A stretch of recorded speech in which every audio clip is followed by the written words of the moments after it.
Hi everyone, this is Precise Prosecutor and I'm George Howarah at Harrity.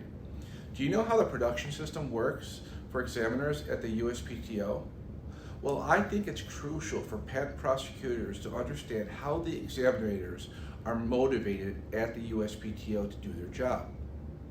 First, patent examiners are required to meet a certain number of what is referred to as counts each bi-week.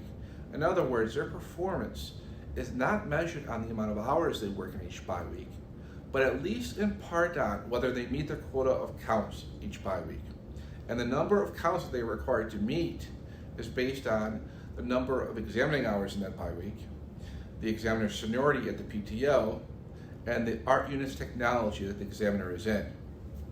Accordingly, the more senior patent examiners have to produce more counts each bi-week, whereas examiners that are in sophisticated, complex art units, they get less counts to produce each bi-week. So how do patent examiners get the counts? Well, it's pretty straightforward.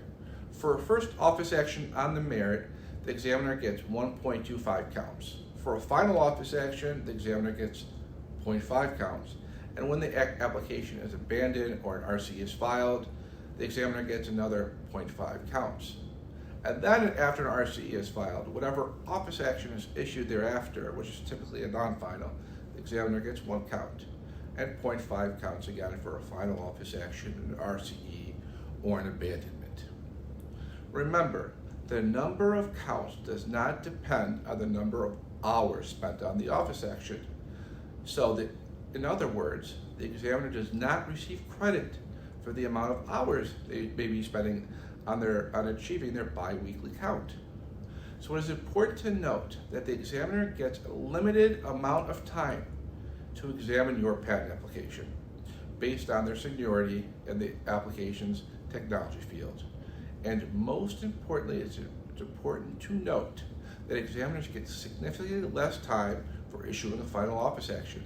So always make sure when responding to an office action, your amendments and arguments are clear and concise so that the examiner can readily identify the differences of your invention from the cited prior art.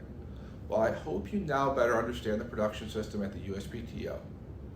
Do you take the production system into account when prosecuting patent applications? I hope you do now. Thank you.